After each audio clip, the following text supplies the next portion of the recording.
жакшылык өкүм сүрүп оюбузда, ийгилик тороп дайым жолубузда, элимди ооматкана ороп алып, болбосун жат көрүнүш коомубузда, түздөлүп жакшы нукка пейилибиз, мээримге сугарылып сезимибиз, адамдар биримдикте жашайлычы, ак мээнет адалдыкка жеңилиппиз. Түз болсун ар убакта саламыбыз, жаркырап кубанычтан кабагыбыз, ынтымак ырыскыдан баш айланып, адамдык жоголбосун сапатыбыз. Арыбаңыз кадырман телекөрүүчүм, назарыңыздарда поэзия карыктары көрсөтүүсү. Бүгүн дагы жан дүйнөнү аңтарып, мына ушул дилден маек курууга камынып турган убагыбыз. Бүгүнкү программада коногубуз бар. Ал Алтын калем сыйлыгынын ээси, Жазуучулар союзунун мүчөсү Нуржамал Калмаматова эжекебиз. Эжеке, саламатсызбы? Сизди дайыма эле мына ушул социалдык тармактардан ырларыңызды угуп, атыңызды угуп, ырларыңыздан машырланып келебиз. Бүгүн мына эми жандуу баарлашууга кезек келип турат. Келиңиз анда мына ушул чыгармачылыктагы жаңылыктарыңыз тууралуу угуп өтсөк. Адам бул коомго адам болуп жаралып келгенден кийин кимдир бирөө жөн гана жашап өтөт экен да. А кимдир бирөө бир коомго салым кошоюн, из калтырайын деген ниети болот. Анан ошол из калтырайын, коомго салым кошоюн деп кимдир бирөө бир саясатты ойлосо, кимдир бирөө спорт тармагын ойлойт, кимдир бирөө маданият тармагын ойлойт. Ар ким ар кандай кабыл алышы мүмкүн да. А мен болсо ушул адабиятка салым кошо албасам да, бирок адабияттын бир тамчысына илешип, бир элге жан дүйнөмдөгү болгон нерселерди жазып айткым келип, жазгым келип, ошолорду жар салгым келип жүргөн мезгилде, анан ошондон улам ушул чыгармачылык жолунда поэзия кимдир бирөө үчүн жеңил болгон чыгар. Мен үчүн ошол татаал жолду тандап алдым десем болот. Мүмкүнчүлүк. Өз өзүңдү сыйлай бил, сүйүп күйүп, мезгил келсе кайрылбайт күнүң бүтүп, пайдаланып алсын деп убакытты, кайра берилбейт мүмкүнчүлүк. Жок нерседен ойлонуп, күтүп жүрүп, керексизге умтулуп, түйшү күйүп, жакшы өмүрдүн жарыгын бозортобуз, жашоо өзү берилген мүмкүнчүлүк. Ой санааны жеңебиз, күлүп жүрүп, кете тозуп баарынан үмүткүлүк, ырыскыбыз кемибей кенен болсун, биз басчу жол эртеңим мүмкүнчүлүк. Алат мезгил жаштыктын түсүн сүзүп, жашайлычы бүгүнкү күндү сүйүп, узагынан буйурсун баарыбызга, таңдын нурун көргөн да мүмкүнчүлүк. Жашайлычы бүгүнкү күндү сүйүп, кайра берилбейт мүмкүнчүлүк. Өмүр аз сыйлашалы, жоготуп сынаганды өмүр аз сыйлашалы, чер жазып бир тууганым, сүйлөшүп сырдашалы, 5 күндүк бул жашоодо эч кимди кыйнабайлы. Кетирип таарынганды, кечирип жаңылганды, жаркырап жашайлычы унутуп кайгырганды, жан дүйнө оорубасын, жасалма азыр баары. Өткөндөн күйүт таппай, кеткенге үмүт артпай, барына шүгүр айтып, түйшүктү үйүп албай, эртеңди кое туруп, жашайлы бүгүн бардай. Кел тууган сыйлашалы, өмүр аз сырдашалы. Эн ата бир туугандарыма, таянган дөөлөттөрүм, байлыктарым, кучагым толуп турган бакыт багым, атам апам бир тууган бир боорлорум, жанымда бар болушсун жакындарым. Түйшүгүм кошо тартып көтөргөнүм, оорусам кошо сыздап жөтөлгөнүм, атапам бир тууганым бир боорлорум, тирегим ишенгеним жөлөнгөнүм. Тумарым касиеттүү коргоп турган, кубатым көкөлөтүп колдоп турган, атам апам бир тууганым бир боорлорум, адамым ар күн сайын ойлоп турган. Жашоодо эң жакыным жакындарым, бар болсун айланамда асылдарым. турмушта бардык маселенин чечими бар деп айтылат. Материалдык жагдайда дагы көйгөйүбүз болсо аны чечсек болот. Кайсыл бир учурда чечилет деп айтсак болот.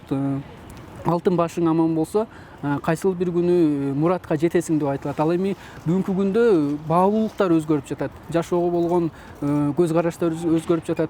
Бардык нерсеге финансылык жактан көз караштар өзгөрүп жатат. Андыктан мына ушул учурда караганда жан дүйнөнүн ачкачылыгы адамга кандай кесепеттерди алып келет деп ойлойсуз? Руханий жан дүйнөнүн ачкачылыгы бизде эмнеге алып келет? Бат чечим чыгарганга, биринчи ойлонбой бир нерсени жасап алганга, ал руханий жан дүйнөнү толуктап турганда сенин акылыңдын да толукталып турган учуру болот да. Анан акылың толуп турганда ойлоносуң, нарак беракка сарасеп саласың, эмне жумуш аткарсаң дагы баарын таразалап алып жасайсың да. Менин оюмда биринчи адам ойлонбой туруп бир нерсени бат жыйынтык чыгарып алганга алып келет. Акыркы учурда коомдо көрүнүштөр, эне баланын ортосундагы бир кандайдыр бир көйгөйлөр, кайнене келиндин ортосундагы көйгөйлөр деле мүмкүн жан дүйнөсүнүн жардылыгынан ушундай нерседен пайда болот деп ойлойм да. Жан дүйнөнү толуктап, руханий байлыгың толук болсо, сенин акылың дагы толо, коомду дагы жакшы жагынан көрө билесиң. Кандай нерсе болсо жакшы жагынан кабыл аласың деп ойлойм. Мен неге ушундаймын? Ашын жеп, чайын ичип, жасакер болгум келбейт. Жалгандын сөзүн сүйлөп, шамалга тоңгум келбейт. Кошулуп, чалгысын чаап, орогун оргум келбейт. Жакшыны жакшы адам деп, чын дилден айткым келет. Жалгандан жойпулансам, абийирим баркым кетет. Мен үчүн тамактан да акыйкат, намыс керек. Бирөөнүн күлкүсүнө кошулуп күлө албаймын. Сүйлөсө колумду чаап, бир басып жүрө албаймын. Жан дилим жөнөкөйлүк, калтырып күтө албаймын. Аш үчүн жан дилимди сыздатып оорутпаймын. Амал көй пенделерден алысмын, кошулбаймын. Жашоодо карапайым адамды толуктаймын. Ак мээнет, адал оокат, таңымды утурлаймын. Өзүмдү өзүм алдап, өзгөрүп кубулбаймын. Билбеймин эмнеликтен мен неге ушундаймын.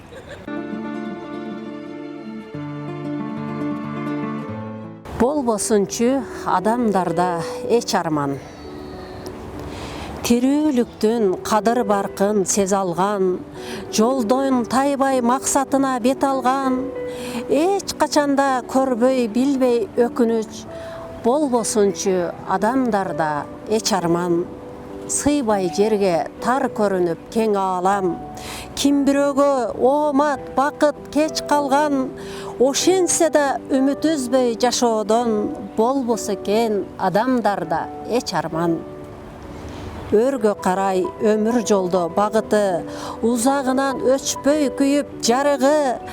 Биз тааныган, биз билбеген адамдар бар болушсун сезбей жашап кайгыны. Өмүр жолдо өргө карай бет алган, адамдарда болбосо экен эч арман.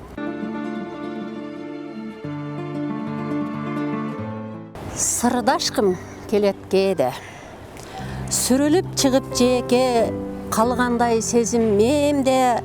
Сырымды төгүп сырдашкым келет кээде, а бирок айтам десем сыр деле жоктур менде. Туруштук берип селге, ылгабай шамал желге. Жүрсөм да кээ бир учур ойлонуп кыска келте, барымды айткым келет, кызыгы жоктур элге. Ополто жүгүм бардай, жан дүйнөм бүчүр албай. Буулугуп калган кезде жүзүмдө күлкү калбай. Нөшөрлөп төгүп жамгыр, сырдашчу адам таппай. Сырдашкым келет кээде, сырым жок, бирок менде. Бир тууганым, түбү терең бийик өскөн чынарым, өмүрүмө жарык берген чырагым. Bir тууганым төрт тараптан жөлөгөн, коргоп турган, колдоп турган тумарым. Бүгүн башка болгон менен түнөгүм, бир тууганым, үмүт, нурум, күдөрүм, өргө карай кошо тарткан жашоомду, жүрөгүмдүн жанындагы жүрөгүм. Жолум башка болгон менен оюм бир, денем башка болгон менен колум бир, тагдырыбыз окшобогон эгиздей, бир тууганым, тамырлашым, боорум бир. Жүрөгүмдүн жанындагы жүрөгүм, бир тууганым, үмүт, нурум, күдөрүм.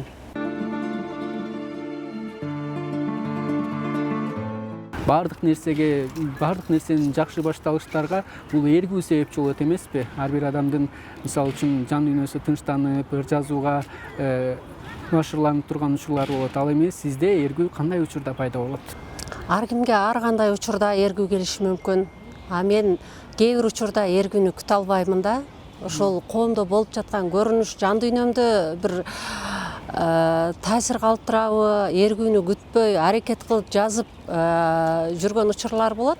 Анан ошону бир учурда кайрадан карап чыгып, ошол эргүү келген учурда дагы кошумчалап, дагы толуктап жазам десем болот. Эргүү кандай учурда келет? Мага жымжырттык, айрыкча жымжырттык, эч ким жок, өзүм жалгыз отурганда жакшы ойлор келет.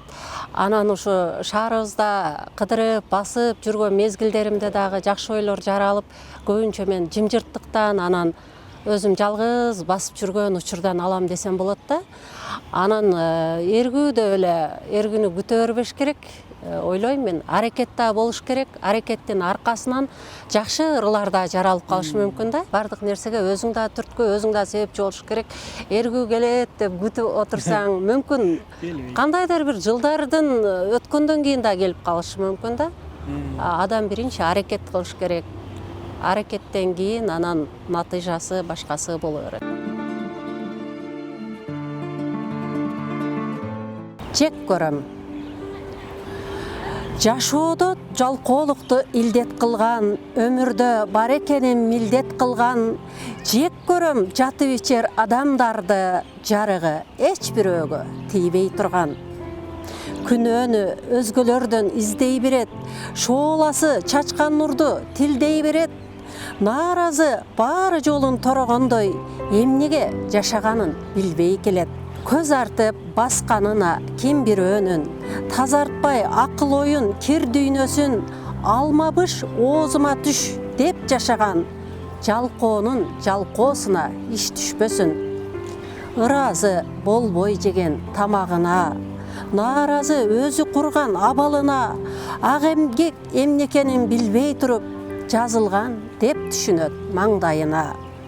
Өмүрдө бар экенин милдет кылган, адам бар жалкоолукту илдет кылган.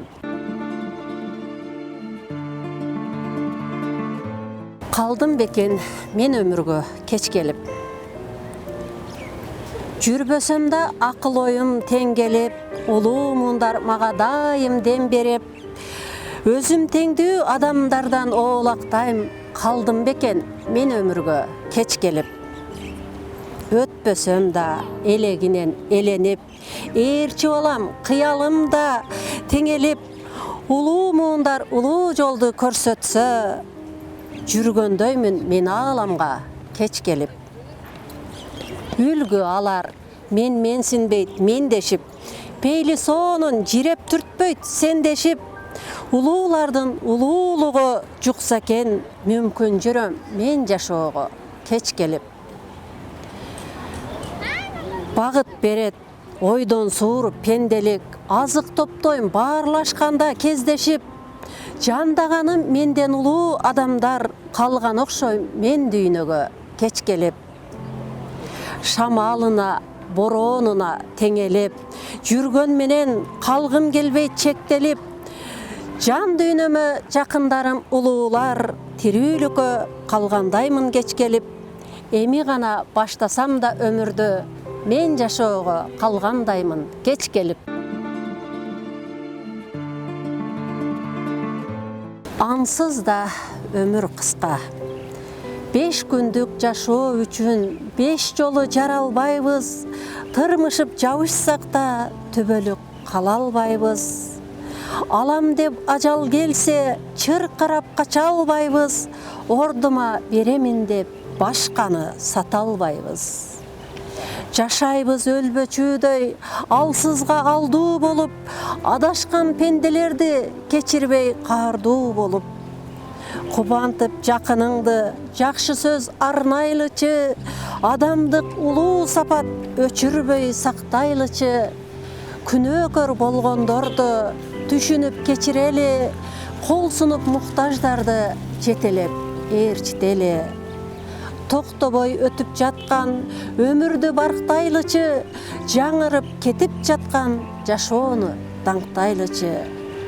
А мезгил кайра келбейт, кадырын сезеличи, ансыз да өмүр кыска, баркына жетеличи. Калкыма каалоо. Корооңузда ырыс кукут барчылык, болсун дайым бейпил өмүр жайчылык. Жакшыларым, асылдарым сиздерге, каалаганым жалаң гана жакшылык. Тоскоолдуктар жетпей жолдон куласын, күнүңүздөр берекелүү улансын, орундалып максат тилек үмүттөр, ар адамды оома торуп кубантсын.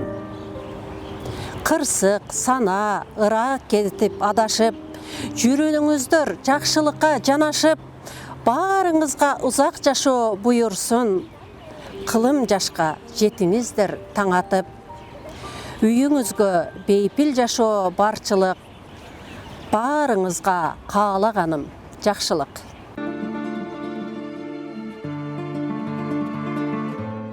Турмушта жетишкендиктер болот. Ал эми сизде жетишкендик, турмуштагы эң чоң жетишкендигим эмне деп эсептеп айта алат элеңиз? Бир учурда жөн гана ыр жазып, ошону калкка тартуулап алып, ошолордон жакшы пикир уксам, ошого суктанып, сүйүнүп жүргөн болсом, анан ошол акындык чөйрө мени чоң бир таланттуу адамдарга жолуктурду десем болот. Кыргыздын көрүнүктүү мыкты обончуларына кезиктирди десем болот.